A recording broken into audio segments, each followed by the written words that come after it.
안녕 식구들, 안녕하세요 여러분. 더 나은 일상을 위한 필수 개념 전해드리는 개념 있는 희애입니다. 이제 한 주밖에 남지 않은 재벌집 막내 아들 2회분만을 남겨놓고 있는데요. 이 재벌집 막내 아들 속에 재미있는 경제 얘기들을 끄집어내보고 있습니다. 오늘은 주인공인 진도준 옆에 항상 보이는 오세현 대표의 얘기를 해보도록 할 텐데요. 오세현 대표가 투자를 하는 사람 같기는 한데 정확하게 무엇을 하는 사람인지에 대해서 생각해 본 적 있으신가요? 경제, 금융의 측면에서 오세현 대표가 하는 일, 그리고 오세현 대표가 대표로 앉아있는 미라클 인베스트먼트에 하는 일은 PE라고 표현할 수 있는데요. 이 PE가 대체 뭐고 우리 주변에서도 굉장히 흔히 찾아볼 수 있는데 어떤 예시가 있는지 등등에 대해서 얘기를 나눠보도록 하겠습니다.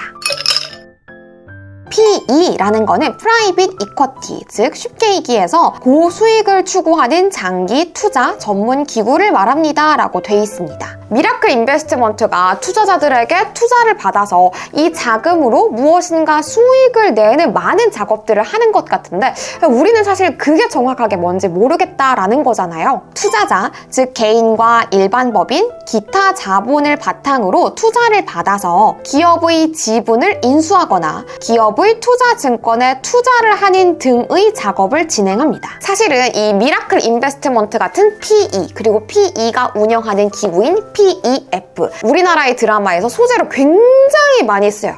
막 경영진이 다급해 보이고 뭐 기업이 넘어갈지도 모른다, 외국 놈들의 손에 우리 기업을 넘겨줄 수 없다, 뭐 이런 대화가 오가잖아요. 그럼 대부분이 오세현 대표가 주축이 되는 미라클 인베스트먼트 같은 PE가 해당 기업을 사들이려고 한다, 기업이 인수될 위기에 처했다, 뭐 지분이 넘어간다, 이런 상황이라고 보시면 되는 거예요. 보통은 외국의 PE, 즉 미라클 인베스트먼트 같은 투자 회사들이 저 대한민국, 한국의 저 기업, 저 경영진이 이렇게만 좀 하면은 기업의 가치가 훨씬 많이 올라갈 텐데, 저 기업이 벌어들일 수 있는 돈의 액수가 훨씬 더 많아질 텐데 대체 왜 저렇게 운영을 하는 걸까? 라고 답답해하면서 우리나라의 모 기업을 사가지고 좀 더 기업의 가치를 높이고 본인은 엑시트를 하고 이 과정에서 돈을 벌어들이고 이런 일이 굉장히 많거든요. 그래서 우리가 화면을 보면은 이 PE라는 것은 투자 전문 운용사가 소수의 고액 투자자로부터 자금을 조달받고 이 금융기관, 기업 등 주식 및 투자증권에 투자를 하고 기업, 체질, 개선 등을 통해서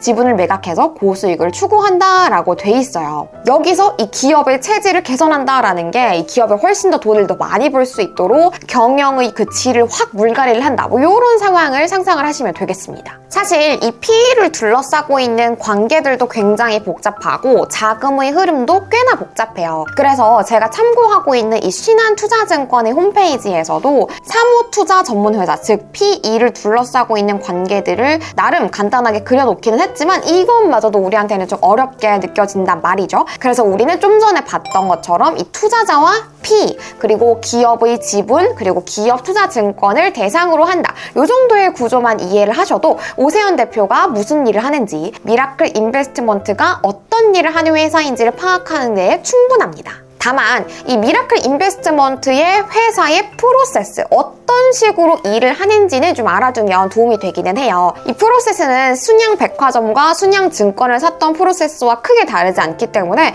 대입을 해서 상상을 해보시면 훨씬 재미있게 이렇게 보실 수 있을 것 같은데요. 미라클 인베스트먼트의 대표인 오세현 대표가 진도준에게 이런 얘기를 한 적이 있습니다. 동포청년, 내가 투자를 할 때 컨닝 페이퍼처럼 이용하는 게 있어. 그게 뭔지 알아? 라고 질문을 던지면서 답변으로 내놨던 게 바로 간판이었어요. 이렇게 PC방 간판들 혹은 기타의 간판들을 보는 것처럼 나는 시장에 대한 공부를 꾸준히 한다, 그리고 이걸 통해서 어디에 투자를 할지 본다, 이런 얘기였죠. 이것처럼 오세현 대표뿐만 아니라 PE에서는 어디에 투자를 하면 좋을까, 시장을 계속 파악하고 시장의 기회를 인식을 합니다. 그리고 나서 두 번째 단계로 투자 기준 기준 및 그리고 목표 시장을 선정을 하는 거죠. 드라마에서 진도준과 오세현은 이 순양백화점과 순양증권 두 개를 노렸지만 이 시장 전반에서는 쭉 조사를 해보고 저 기업 괜찮겠는데? 이런 식으로 조사에 따라서 투자 타겟을 정하는 겁니다. 그리고 세 번째가 이 투자 자금 조달인데요.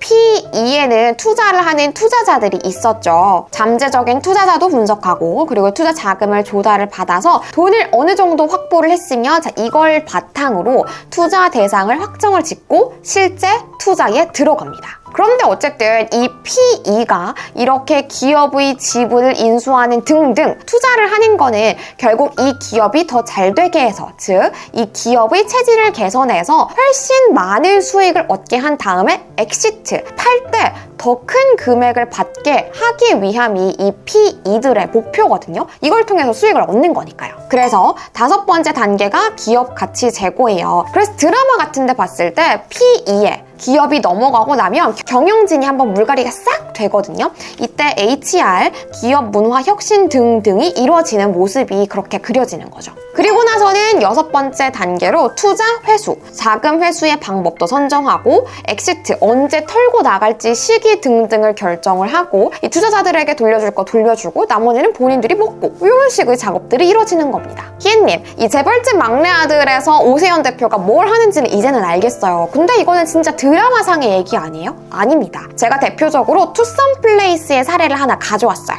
투썸플레이스의 한 기사를 보면요. 투썸플레이스는 20년간 주인이 3번 바뀌었다. 2002년에는 CJ 푸드빌 사업부로 시작된 투썸플레이스는 2019년 홍콩계의 사모펀드 운용사 PEF, 앵커 에퀴티 파트너스에게 매각됐다. 그리고 올 초 2022년 미국계 PEF 칼라일 그룹이 투썸플레이스의 새 주인이 됐다라고 돼 있습니다. 즉, 지금 투썸플레이스에서 우리가 커피를 사 먹으면 이 미국계 PEF인 칼라일 그룹에게 돈이 가고 있다라는 얘기인 거예요. 투썸플레이스의 주인은 투썸플레이스가 아니라 칼라일 그룹인 거죠. 그리고 언젠가는 이 미국계 PEF, 칼라일 그룹도 엑시트를 하고 또 다른 회사를 찾아서 떠날 겁니다. 그 말인즉슨 지금 미국계 PEF, 칼라일 그룹은 투썸플레이스의 값어치를 최대한 높이고 엑시트를 해야 되니까 어떻게 하면 이 기업의 체질을 조금 더 좋게 체질 개선을 할 수 있을까 고민을 하고 엄청 많은 자료들을 보고 실천을 하고 있겠죠. 여러분이 인터넷 검색창에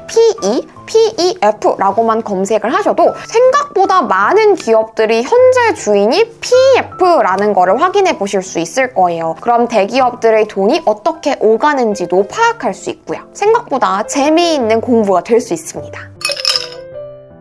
재벌집 막내 아들이 이제 2회를 남겨놓고 있는데 앞으로 또 오세현 대표의 분량이 어느 정도 나올지는 모르겠지만 결국은 진도준이 하는 일 뒤에서 미라클 인베스트먼트 그리고 오세현 대표가 영향을 주는 그 지분이 굉장히 크기 때문에 대체 그 돈은 어떻게 만들어지는 걸까? 어떤 식으로 일을 해가지고 저렇게 많은 돈을 번다는 거지? 이 뒤에 숨은 얘기들을 알고 보시면은 더 재미있게 남은 2회분을 보실 수 있을 것 같습니다. 오늘 제가 이 영상을 올리는 날짜가 12월 24일 크리스마스 이브가 될 것 같아요. 여러분 남은 연말 따뜻하게 보내시고요. 메리 크리스마스! 우리는 다음 영상에서 또 만나요. 구독과 좋아요 잊지 마세요.